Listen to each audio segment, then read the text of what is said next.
अहिले सामाजिक सञ्जाल राज संस्था ब्युटिने अर्थात् राजा आउने चर्चाले रंगिएको छ।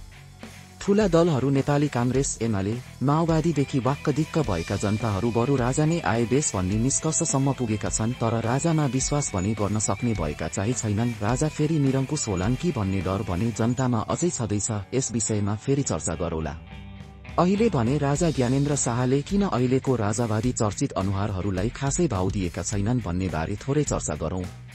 राजावादीहरू मध्ये अहिले सर्वाधिक चर्चामा रहेका पात्र हुन् दुर्गा प्रसाई र उनीबाटै चर्चाको सुचारू गरौँ।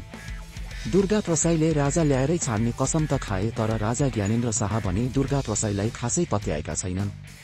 दुर्गा प्रसाईसँग अरूभन्दा अलि बढी पैसा पनि छ, पावर पनि बोकेका छन् र जनतालाई आफूतर्फ तान्न नि सक्नेछन्। तर दुर्गा प्रसाईको बानीले गर्दा ज्ञानेन्द्र शाहले प्रसाईलाई आफ्नो नजिक पर्न दिएका छैनन्।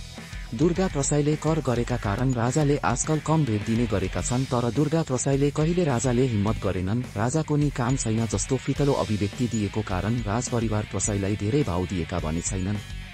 राजालाई बोलाएर पूर्वमा भव्य कार्यक्रम गरेका दुर्गा प्रसाईले केही समयपछि राजा हिम्मतिलो भएनन् जस्तो फितलो कुरा गरेपछि ज्ञानेन्द्र शाह रिसाएका हुन्। अहिले माहौल बनेपछि फेरि राजा कि राजा भन्दै दुर्गा प्रसाई अगाडि आएकोले पछि फेरि प्रसाईले रङ नफेर्लान् भन्ने भर छैन भन्ने राजा निकटले बताएका छन्।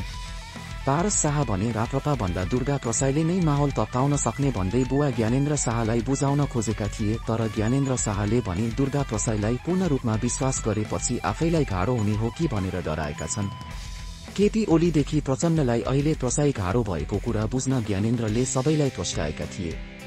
ज्ञानेन्द्र शाहले नपत्याउने अन्य पात्रबारे अर्को भिडियोमा चर्चा गरौँला।